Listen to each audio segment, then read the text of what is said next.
오늘 대전에서 초등학교 3학년 학생이 부모님의 차 열쇠를 가지고 나와 운전하다가 주차된 차 10대를 들이받는 사고가 있었죠. 얼마 전에는 무면허로 렌트카 빌린 중고교생 4명이 목숨을 잃는 사망사고까지 있어서 이거 그냥 두고 볼 일이 아닙니다. 자, 전문가 연결합니다. 대림대 자동차학과 김필수 교수, 안녕하세요. 네, 안녕하세요. 지난 5년간 보니까 10대 청소년 무면허 운전 사고가 연간 1000건씩이 넘네요. 엄청납니다. 네. 왜 이렇습니까? 실질적으로 이 제도에 대한 규제가 제대로 안 돼 있다는 뜻을 가지고 있습니다.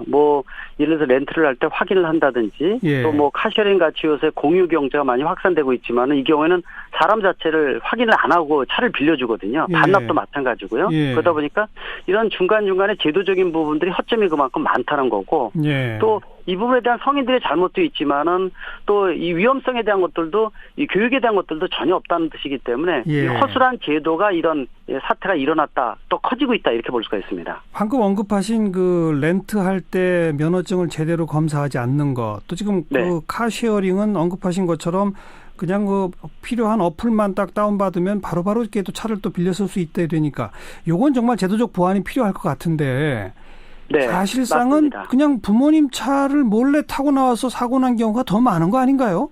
많이 발생을 하고 있습니다. 실제로 이 부분들은 두 가지 부분이 좀 검토를 할 필요가 있습니다. 예. 어떻게 보면은 성인들이 예를 들어 자동차가 위험한 물건, 흉기가 될 수 있다는 것을 이 교육을 철저하게 좀 시키고, 이 키라든지 이런 것들은 아이들 손에 안 닿는 곳에, 모르는 곳에 두는 게 사실은 맞거든요. 근데 우리나라 같은 경우에는 실제로 키를 아무데나 던져놓고 이런 경우도 많기 때문에 예. 아이들이 호기심 삼아서 그냥 끌고 나가는 경우도 있습니다. 예. 그래서 그게 첫 번째고, 두 번째는 어릴 때부터의 교육이 상당히 중요하지 않나 이렇게 보고 있는데, 네. 우리나라에서는 유치원이나 초등학교 때 교통안전교육은 일부 들어가 있지만은 예. 자동차에 대한 위험성에 대한 교육은 전혀 없거든요.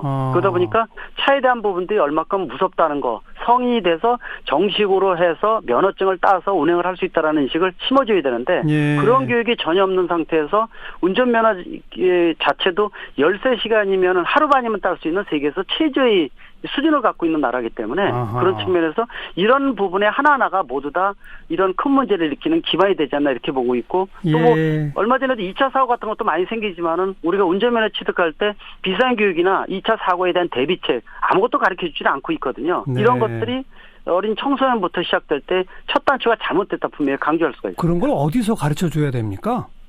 이거는 어릴 때부터 이 일본이라든지 선진국에서는 유치원에서 이런 안전교육에 대한 부분들이 있어요. 예를 들어서 교통안전교육도 신호등 어떻게 지나가고 보행 통로 횡단보도 어떻게 지나가는지도 가르쳐 주지만은, 네. 예를 들어서 차에 앉아서 아이들이 차를 느끼면서 배우면서 차가 얼마큼 위험하다는 거, 이거는 함부로 하면 안 된다는 것도 많이 가르쳐 주고 있거든요. 예. 근데 우리나라에서는 아예 그런 교육 자체가 없고요. 네. 그러다가 성인이 돼서 운전면허도 체조 안에 13시간으로 끝나는, 그래서 예. 면허를 따더라도 길거리에 나오기가 두려워서 다시 재교육을 받는 이런 반복된 부분이기 때문에, 알겠습니다. 선진국을 보면 얼마든지 이 벤치마킹 할 수 있는 사례는 많다고 볼 수가 있습니다. 그러니까 지금 보행자 안전 위주로 되어 있는 그 유치원 초등학생 교통안전교육, 이거부터 우선 내용을 바꿔야 되겠네요. 네, 자동차 그렇습니다. 운전대는 함부로 잡으면 안 된다, 건드리면 안 된다, 이런 것부터 시작을 해야 되겠군요. 그렇습니다. 거기다가 아까 말씀하신 대로 카셔링 같이, 지금 이 경우에는 렌트는 그나마 이 얼굴을 확인하니까 이 빌릴 때 상당히 두려움을 많이 느끼지 않습니까? 네. 하나하나 있는데. 네. 근데 그것도 좀 잘못되어 있는 부분도 있지만은, 이 카셔링 같은 경우에는 아예 휴대폰하고 신분증하고 이 신용카드 하나만 있으면은 얼굴도 한번 그냥 빌려주고 반납도 확인을 안 하거든요. 예. 이런 부분들은 더더욱이 확대될 가능성이 있기 때문에 제도적 보완 분명히 필요하다고 강조할 수가 있습니다. 렌트 업체에 대한 관리 감독, 그다음 카쉐어링에 대한 제도 보완, 꼭 정말 네. 필요할 것 같고요. 네. 그 언급하신 운전면허, 한때는 물면허라고 하다가 또 한때 불면허라고 하다가, 요즘 그러니까 김필수 교수 보시기에는 여전히 물면허인 겁니까? 맞습니다.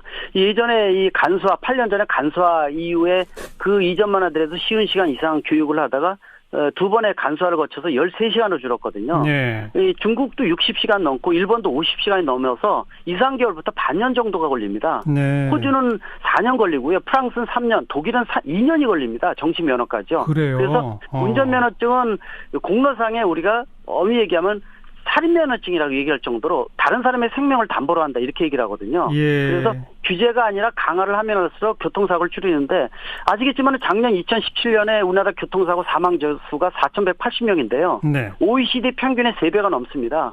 그래서 정부에서 뭐 2, 3개월 전에 이 반으로 줄이겠다가 선언을 했지만은 이런 근본적인 제도부터 안 돼 있는 상태에서는 한계가 있다고 분명히 볼 수가 있어서 이 첫 단추부터 다짐해야 된다. 분명히 강조할 수가 있습니다. 교수님 강조하신 그 선진국이 몇 년 하는 거는 그러니까 먼저 임시 면허를 주고 그리고 몇 년이 경과해야 정식 면허를 주고 이런 거군요.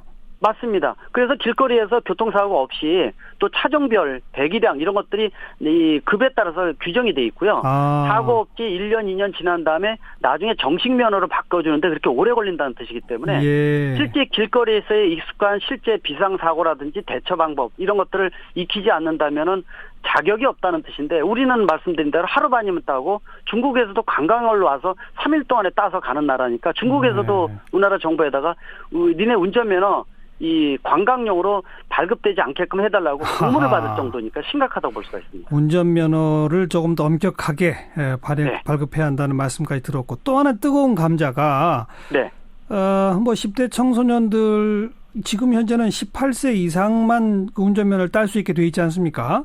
네. 이거를 한 16세 정도로는 낮춰야 되는 거 아니냐. 그러면서 운전면허를 딸 수 있는 기회는 제공하되 또 거기서 엄격하게 교육하는 것이 나은 거 아니냐. 이런 주장에 대해서 어떻게 생각하세요?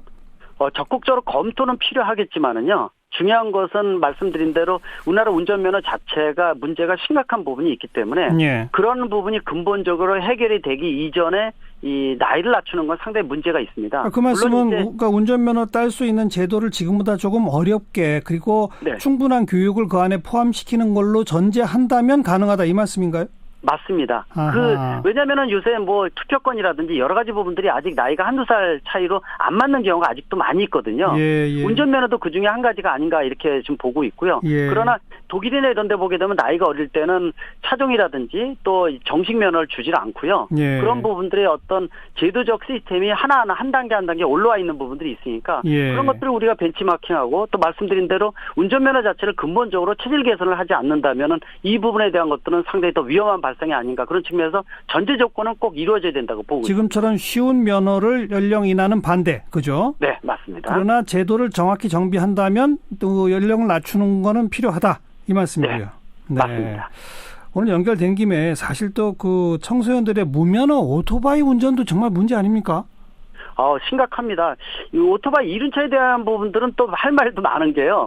우리나라에서는 이륜차 산업이나 문화가 다 무너졌다고 보고 있고요. 왜냐면은 IMF 이전에 비해서 그전에는 30만 대 이상 판매되다가 지금 12만 대로 줄어들었는데요. 이 이륜차는 보험도 문제입니다. 지금 말씀하신 대로 책임보험은 의무화돼 있는데 실제로 처음에만 가입하지 그 다음에는 무보험으로 하기 때문에 이 실제로 이륜차하고 접촉사고 생기면은 모두 다 피해자가 돼버립니다. 상당히 심각하다는 거고요. 그래서 이륜차의 보험에 대한 거, 정비에 대한 거, 검사에 대한 거, 폐차는 아예 없기 때문에 산이나 강에다 버려도 될 정도니까요. 그래요? 그래서 이륜차에 대한 부분들은 이 정부에서도 자동차 한 종류이고 공로상의 이동수단의 하나이면서도 외면하고 있다는 것은 상당히 후진적인 개념이기 때문에 저 오늘 깜짝 놀라는 게 많습니다. 이 보험도 의무가 안 돼 있다는 거고, 그죠?